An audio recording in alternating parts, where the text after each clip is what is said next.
Salut Deep Investor, aujourd'hui on fait le point sur le marché crypto, on regardera le Bitcoin, l'Ethereum et le XRP. Allez, c'est parti pour la vidéo.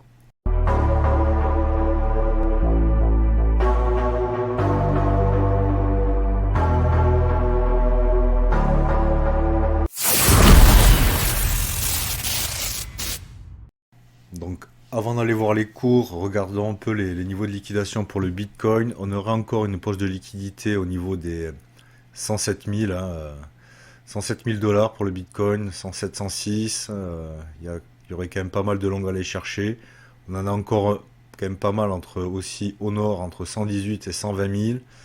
Est-ce que le marché voudra aller chercher cette dernière poche de liquidité pour faire une dernière fois peur et repartir au nord? C'est possible, à voir ce qui se passe dans les prochains jours.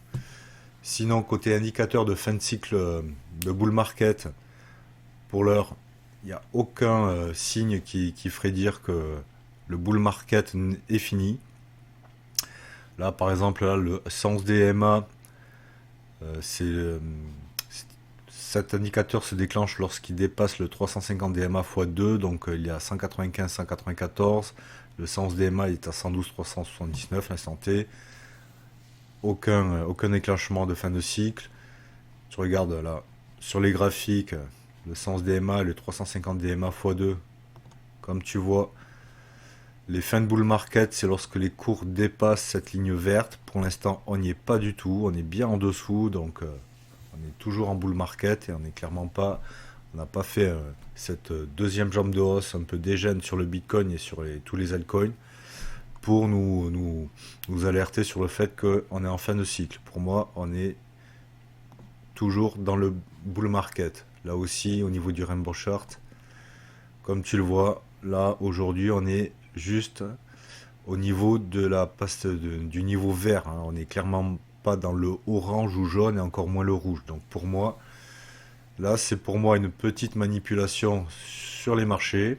Et on va terminer avec aussi 30 autres indicateurs. Là, comme tu le vois, il n'y en a aucun qui est validé. Donc là, sur le moyen long terme, on est toujours en bull market. Là, pour moi, c'est qu'un retracement. Surtout, il faut voir, pour moi, c'est peut-être une manipulation. Parce que comme tu vois, les marchés tradis, le Nasdaq se porte très bien. Il fait des plus hauts historiques. Le Dow Jones aussi se porte très bien. Le SP500, pareil. Donc pour moi, c'est plus une dernière manipulation baissière sur le marché crypto qu'autre chose. Donc, regardons un peu les cours là. Donc en 4 heures, le Bitcoin, comme tu vois, ben, on avait cette belle tête et épaule inversée qui nous avait permis cette explosion et de breaker les 113 500, 113 000, on va dire. Là, est-ce qu'on revient juste la tester? On est allé un peu plus bas, on est allé chercher ces niveaux-là. Donc, à voir si on a un rebond sur ces niveaux. Si on regarde un peu plus côté indicateur, on est en 4 heures. Le shop zone, il est dans le rouge, donc ce sont bien les vendeurs qui ont la main. Le RSI, il est passé en 4 heures en mode survente, donc ça c'est peut-être intéressant. En général, quand il y a des moves comme ça, il y a toujours un effet balancier, donc les cours rebondissent fortement après. Donc si on zoome à 1 heure pour le Bitcoin, ce que je vois, ce qui est intéressant, bien sûr, le shop zone est toujours dans le rouge. Mais ce qui m'intéresse là, c'est que les cours, on va dire, sont stables, voire baissent un peu, alors qu'au niveau du RSI, le RSI monte. Donc on aurait déjà en 1 heure une petite mise en place d'une divergence haussière. Ça pourrait laisser envisager un rebond dans la journée. Voilà pour le Bitcoin. Allons voir l'Ethereum. L'Ethereum, c'est un peu pareil, hein. On va se mettre en 4 heures. Comme tu vois, on est allé chercher un plus haut. Hop, le haut de, de cette tendance, hein. On s'est fait rejeter. On est allé chercher les 4770. On était re-rentré sur ces niveaux-là qui sont intéressants, au-dessus des 4660. On avait réintégré donc ce gros niveau-là qui est intéressant pour l'Ethereum, hein, toute cette partie-là où on allait chercher l'ATH à 4950. On était re-rentré là le 13 septembre. Il y avait de l'espoir pour qu'on reparte directement à la hausse, nous faire un gros W haussier. Eh ben, le marché en a décidé autrement, donc on s'est fait rejeter. Nouvelle tentative de briquer les 4660 à la hausse. Ça n'a pas fonctionné. On a bien latéralisé.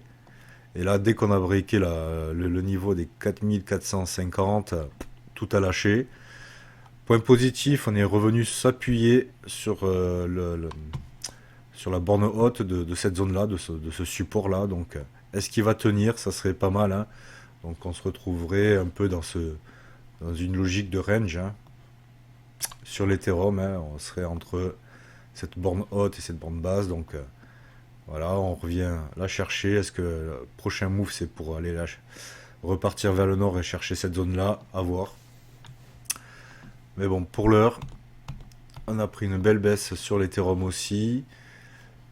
Niveau indicateur, le Shop Zone, lui aussi, bien sûr, il est dans le rouge. Donc, ce sont les vendeurs qui ont la main. Le RSI aussi sous les 50.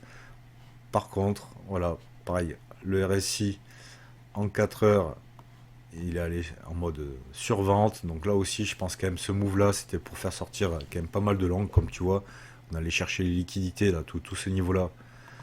Tout ce niveau-là de liquidité, il a été absorbé par cette baisse. Alors, est-ce qu'il y a encore un dernier move de baisse pour aller chercher cette petite liquidité? À voir. Ou est-ce qu'on stabilise sur ces niveaux-là? Je préférais qu'on reste sur ces niveaux-là. Et ce qui me laisse entendre à court terme qu'on pourrait rester sur ces niveaux-là et repartir un peu à la hausse, peut-être aller chercher les 4400 dans les prochaines heures, prochains jours. C'est comme pour le Bitcoin, cette divergence haussière. Tu vois que les cours sont en train de ranger, sont stables, voire limite baissier. Et le RSI, lui, en une heure, il monte. Donc il faudrait quand même que le RSI en une heure break les 50 à la hausse. Aussi que le shop zone repasse dans le bleu turquoise. Donc il faudrait vraiment nous valider là ce gros range, une sortie à la hausse de ce gros range en une heure pour aller chercher dans un premier temps les 4300 puis les 4400. C'est pas encore fait, on n'y est pas du tout, mais il y a un peu d'espoir sur les graphiques à une heure où on a cette petite divergence haussière au niveau du RSI. Et maintenant, allons voir le XRP. Si tu veux suivre les dernières tendances des marchés et découvrir des astuces pour investir intelligemment, abonne-toi dès maintenant à la chaîne Deep Invest, la chaîne dédiée à l'univers de la finance et de la crypto. Et n'oublie pas de consulter les liens dans la description pour avoir accès à encore plus de contenus exclusifs. Le XRP, lui aussi, malheureusement, hein, il a suivi la tendance, c'est normal. Donc, hop, on vire les indicateurs. Donc, nous étions pour le XRP, nous avions ce gros canal que nous avions breaké à la hausse ici, qui nous avait permis de réintégrer les 2,95 et d'aller chercher les 3,18 $. On s'est fait rejeter une première fois. Voilà, une première fois ici. Fortement rejeté. On tenait bien ces niveaux-là, les 2,95. Comme tu vois, cette zone elle était assez importante pour un beau rebond. Mais on va pas aussi haut et on se fait rejeter. Donc là, j'ai tracé une nouvelle trendline qui devrait être briquée à la hausse pour relancer la tendance haussière pour le XRP. Malheureusement, on n'est pas allé aussi haut. On repart à la baisse. Les 2,95 sont briqués. Et là, on a fortement chuté. Donc, mine de rien, on allait chercher toutes ces liquidités qui étaient ici, hein. Hop, avec ça, on a liquidé tous les longs sur ces niveaux-là. Il n'y a pas grand-chose à aller chercher, je dirais, au sud, hein. Donc, potentiellement, on viendrait peut-être s'appuyer sur cette trendline là qui nous avait servi de support, hein. Donc on n'est pas tout à fait allé la chercher, mais bon, à voir si on arrive à latéraliser, rester au-dessus des 2,65, rester au-dessus de cette zone là qui est quand même très importante, hein.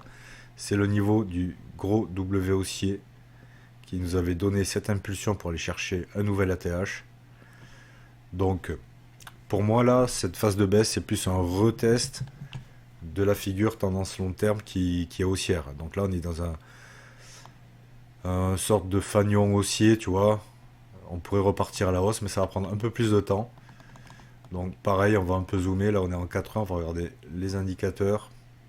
Côté indicateur, donc Shop Zone, bien sûr, on est dans le rouge.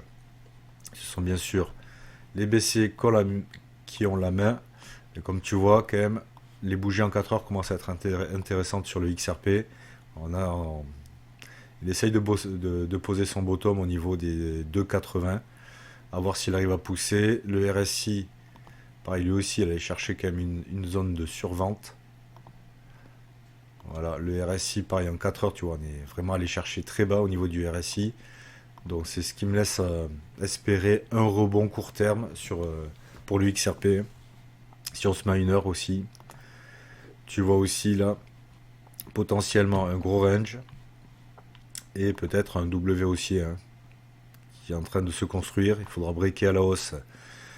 On va arrondir les deux, on va dire les 2,88 $ pour valider le W haussier en 1 heure et peut-être aller rechercher les 2,95. Et là, il faudra surveiller ce qui se passe. Est-ce que le XRP se fait encore rejeter par les 2,95? C'est le niveau qui a accéléré la baisse. Ou est-ce que justement, il y a assez de force sur le XRP, il y a assez d'acheteurs pour réintégrer les 2,95 et revenir dans ce gros niveau. Niveau très important, hein, donc qu'il faudra réintégrer assez vite. À voir ce qui se passe dans la journée, mais bon, moi, l'espoir que j'ai, c'est comme pour le Bitcoin, comme pour l'Ethereum, on a une belle divergence haussière au niveau du RSI en 1 heure. Donc on va vite voir si, dans la journée, le RSI arrive à passer au-dessus des 50, si le Shop Zone arrive en 1 heure à repasser dans le bleu turquoise, tu vois, qui commence à hésiter, là, ça fait 3 heures qu'il hésite. Donc à voir ce qui se passe. Mais bon, n'oublions pas que le marché traditionnel US, pour l'instant, il est sur des plus hauts historiques. Pour l'instant, Jérôme Powell a baissé ses taux. Il y a encore une nouvelle baisse de taux prévue pour fin octobre. Le marché tradi, Nasdaq, Dow Jones, SP500 sont bullish. Aucun signe de faiblesse. Pour moi, cette baisse qu'on a eue sur les cryptos, c'est juste pour faire sortir des longues et on va très vite repartir vers le nord. Si tu as aimé la vidéo, pense à t'abonner et je te dis ciao.